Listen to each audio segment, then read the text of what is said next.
The ego is the false self, born out of fear and defensiveness. John O'Donohue. The soul is like a wild animal, tough, resilient, savvy, self-sufficient, and yet exceedingly shy. Parker Palmer. Does it sometimes seem like the world is just a little too much for you? Do you feel that you need to protect yourself from the slings and arrows of outrageous fortune? Thank you, Hamlet. Are you a fragile flower being buffeted by life's storms? Then I think you've been listening to your ego too much. I understand all of those feelings very well, but I've recently discovered something life-changing. It's only the ego, or small self, that's fragile. The soul, your authentic self, is a honey badger. You know those honey badger videos on YouTube, where the little guy gets bitten by a cobra or stung by a whole swarm of African killer bees, but just keeps on going? That's what your soul's like. Honey badger don't care. We always have access to these two different perspectives, but most of the time we're so identified with the small self that we forget about our honey badger souls. The ego is a prickly little thing, with a hair-trigger reaction, ready to go off at a moment's notice. The soul is incredibly calm and resilient, not touchy and reactive, and yet capable of taking effective action when needed with a minimum of fuss. The ego's self-appointed function is to help you get what you think you need from the world and prevent you from losing what you have.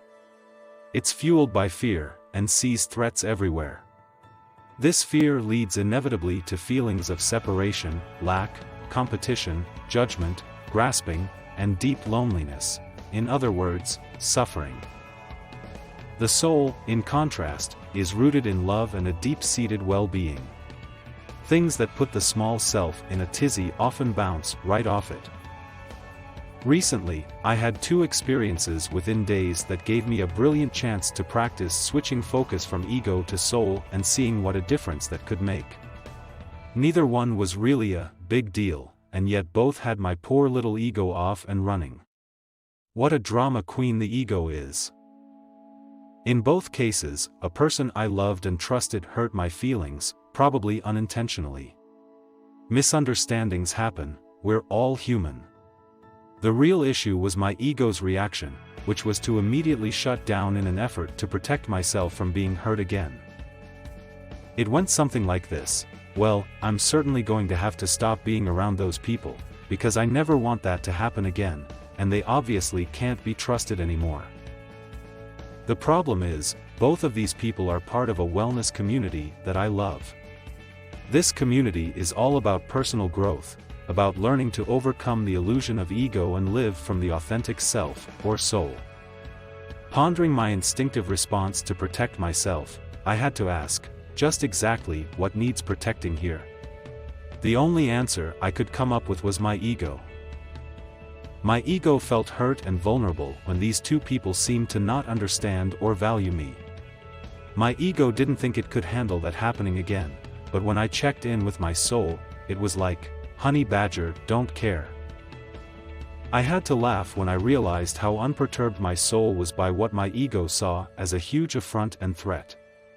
Stonewall Jackson once said, "Never take counsel of your fears," and yet that is exactly what we do when we put the touchy ego in charge of our reactions. Ego is like the boy in the fable who raises the alarm at every passing shadow. Ironically, though, crying wolf like this only makes it harder to perceive a true threat when it comes along. The soul doesn't waste time on false alarms, but when there's a real need for action, it will roll on that just as fearlessly. Here's what my fragile ego thought it needed in order to be okay in the situations I mentioned.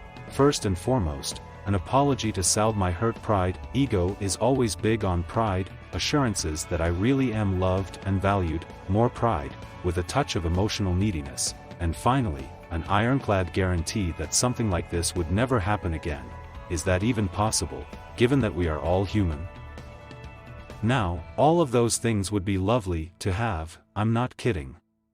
But do I actually need them? Not really. When I drop down to soul level, I find a sense of well-being and security that far transcends my ego's desperate grasping for reassurance and amends. Soul knows that I already have everything I need to be okay. Not that it's a pushover by any means, but things like wounded pride, which are all important to ego, don't really faze the honey badger much. He's got a much tougher hide and a bigger heart by far. Honey badgers do care, but not about the things ego finds important. So this is how my soul dealt with these situations. First, because I felt genuinely hurt, I let myself feel that pain with compassion. I didn't dismiss the hurt. Next, I looked carefully at my own part in what happened, to find out if there was anything I needed to clarify or apologize for. Then I reached out and expressed my feelings as kindly and truthfully as possible. And then I stopped. This part is the trickiest of all. The ego hates uncertainty with a passion, at least, mine does. My ego wanted things resolved, pronto, and it was screaming at me to take action.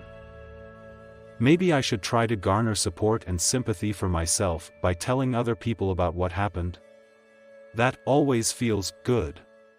Or else I could apologize profusely, for what, I'm not sure, and get everything patched up and smoothed over as quickly as possible. So once again I consulted my honey badger soul, who said, "Sit tight. Everything is just fine. No worries at all, mate." As long as I was clear about my own role in the disagreements, my soul was content with that. No need to escalate, but also no need to overly justify or explain or make nice.